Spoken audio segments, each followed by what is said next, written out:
Tadi di sana dia sedikitkan dalam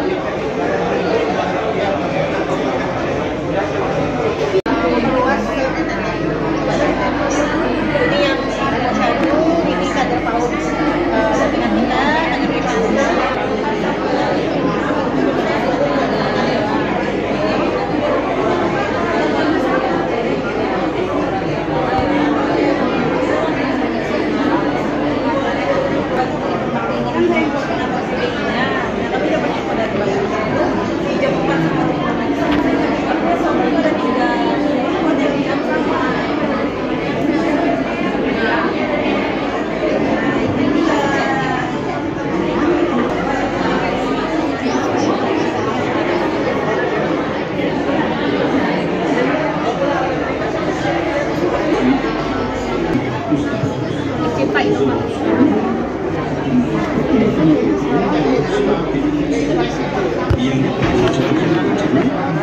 juga itu menjadi informasi dipilih juga media-media yang siap informasi untuk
Ada topokinya sama ininya lengkap.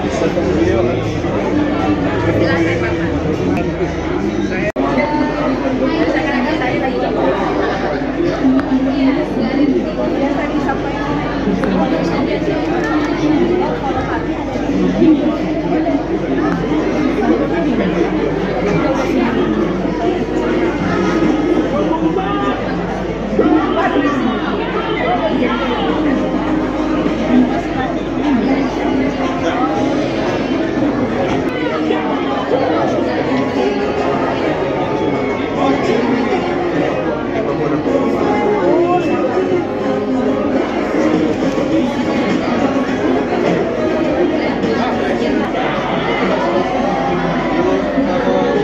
target apa peningkatan kapasitas ASN-nya ini apa bidangnya, subjeknya.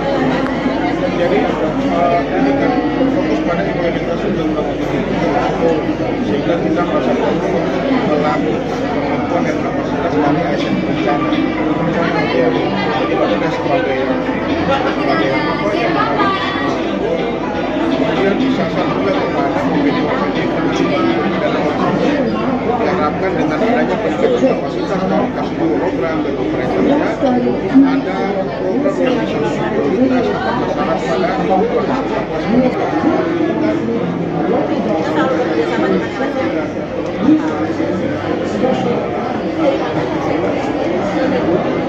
Oh, mau berkembang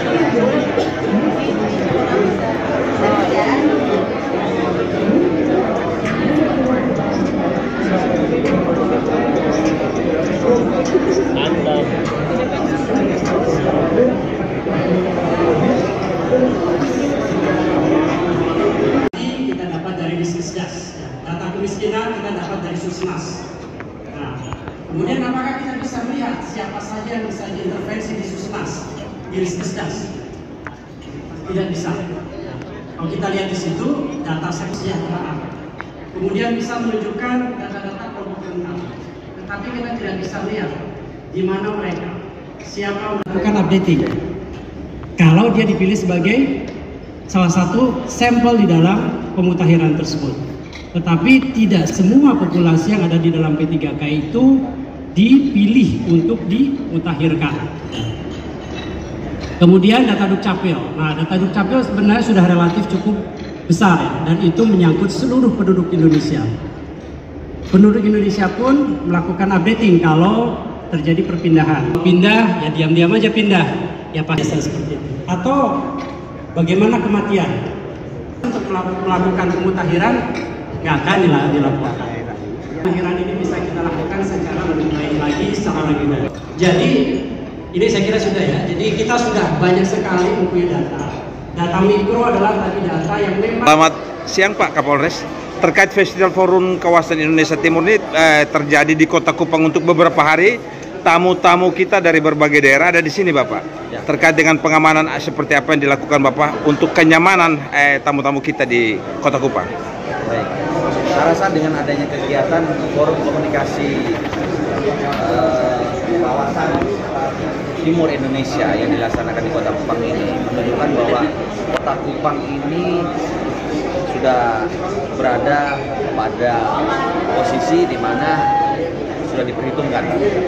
Nah, tentunya ini harus diimbangi oleh mindset dan kultur set seluruh komponen masyarakat NTT pada umumnya dan Kota Kupang.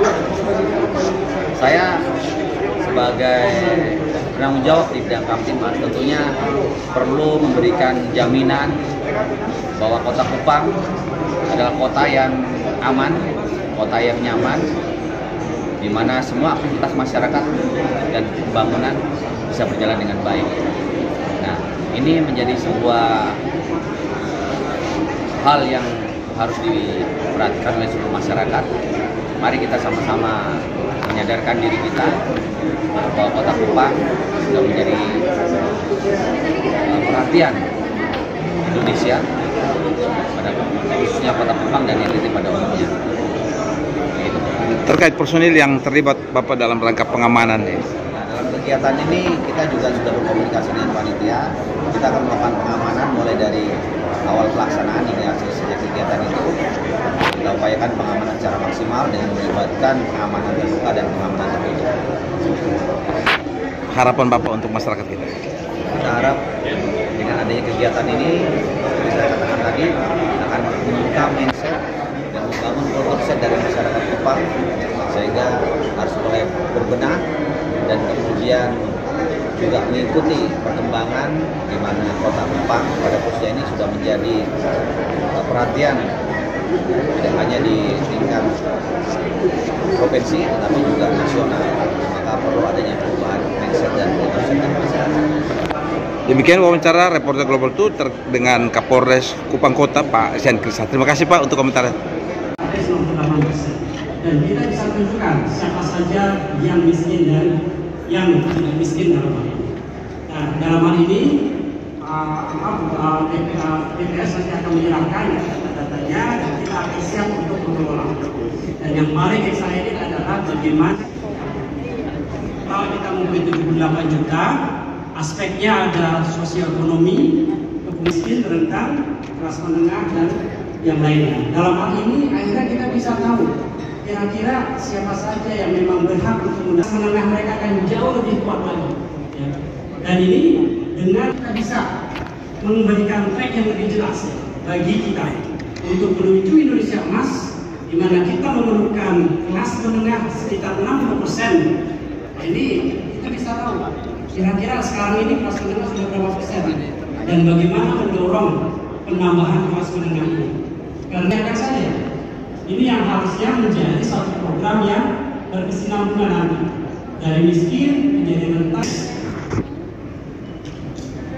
Nah, ini adalah tools yang sudah kita uji cobakan. Mudah-mudahan nanti Pak Samsul memberikan analisa apa saja sebenarnya kelemahan mereka, potensi mereka, dan apa yang bisa kita intervensi. Dan ini juga bisa memberikan rumusan kebijakan di mana dan siapa yang harusnya menjadi beneficiaries-nya. Jadi ini cukup hanya kami, tetapi apa yang sudah dikreasikan ini menghasilkan inovasi-inovasi baru bagi pemerintah. Next. Nah, ini juga adalah salah satu yang bagian yang nanti bisa dilakukan baik di tingkat desa ataupun di tingkat kabupaten. Jadi bagaimana kita bisa mengidentifikasi rumahnya ke tempat itu. Dan bagaimana dengan penyandang disabilitas? Mereka pun ada di sini. Ya, bagaimana mereka bisa diidentifikasi rumahnya ada di mana, aksesibilitasnya terhadap layanan dasar seperti apa. Next. Ini waktunya sudah habis, 2 menit lagi. Karena ini adalah bagian yang terpenting. Bagaimana kami, Bappenas dan Kementerian Keuangan harus mengarahkan bahwa data ini adalah menjadi indikator kinerja utama dari kementerian lembaga. Sehingga data-data yang akurat ini bisa menjadi data. Karena memang berawal dari data inilah kebijakan-kebijakan itu dapat diambil sehingga layanan dasar yang berkontribusi pada data ini wajib inklusif. Dan kita semua yakini Bapak Ibu bahwa pembangunan harus melibatkan dan juga harus untuk siapa saja, no one left behind. Dan berikut ini kita akan dengarkan bagaimana mendorong pembangunan regional kompetitif dan juga penyediaan layanan dasar inklusif di kawasan. Assalamualaikum warahmatullahi wabarakatuh. Strateginya dengan kontekstual wilayah. Kita melihat kalau kita melihat secara geografis, kawasan timur Indonesia dengan dinamika geografisnya yang sangat beragam, kepulauan, kemudian daerah pegunungan di Papua, daerah pesisir. Nah, ini tentunya strategi-strategi besar ini akan disesuaikan dengan kontekstual wilayahnya. Kemudian bagaimana dengan transformasi tata kelola? Tata kelola ini akan menopang dan mendukung nanti Bapak Ibu untuk percepatan pembangunan wilayah secara keseluruhan. Sehingga ini tetap kita butuhkan apa saja titik-titik yang perlu dilakukan. Sebagai contoh di sini penguatan kerjasama, karena di wilayah Bali Nusa Tenggara ini sudah ada historinya, begitu. Jadi bagaimana ini perlu perkuatan wilayah Nusa Tenggara ini dalam masuk ke dalam tata kelolanya. Berikutnya, kalau kita lihat highlight berikutnya adalah wilayah Papua. Dan Bapak Ibu sekalian tadi sudah disampaikan, kita sudah memiliki 4 DOB baru, daerah otonom baru, yaitu Provinsi Papua Pegunungan, Provinsi Papua Tengah, Provinsi Papua Selatan, dan Provinsi Papua Barat Daya. Di mana ini semua juga memiliki dinamika yang berbeda-beda antara provinsi di bagian pegunungan, ini ada Provinsi Papua Tengah, Papua Pegunungan, dan bagian pesisir. Kita melihat ada Papua Barat, Papua Barat Daya, kemudian sebagian Papua Selatan. Nah, ini tentunya memiliki tantangan dan dinamika yang berbeda. Kalau kita lihat ini dari provinsi itu tantangannya cukup banyak. Nah, ini percepatan yang perlu kita lakukan. Mana titik-titik yang perlu kita perbaiki adalah ruang-ruang yang memang membutuhkan kerjasama dan kolaborasi berbagai pihak. Nah, tentunya tadi kita sudah mendengar berbagai hal-hal baik, praktik-praktik yang baik yang sudah dilakukan. Ini yang memang nanti perlu dijahit untuk menyasar pada indikator mana yang perlu kita perbaiki. Berikutnya, nah kalau kita lihat Bapak Ibu, strategi besar pembangunan Papua ke depan, strategi besar percepatan pembangunan Papua ke depan kata kunci yang utama. Karena ini juga diselaraskan dengan amanat dari PP 107 tahun 2021 yang lalu, di mana Bappenas juga mengkoordinasikan untuk penyusunan rencana induk percepatan pembangunan Papua.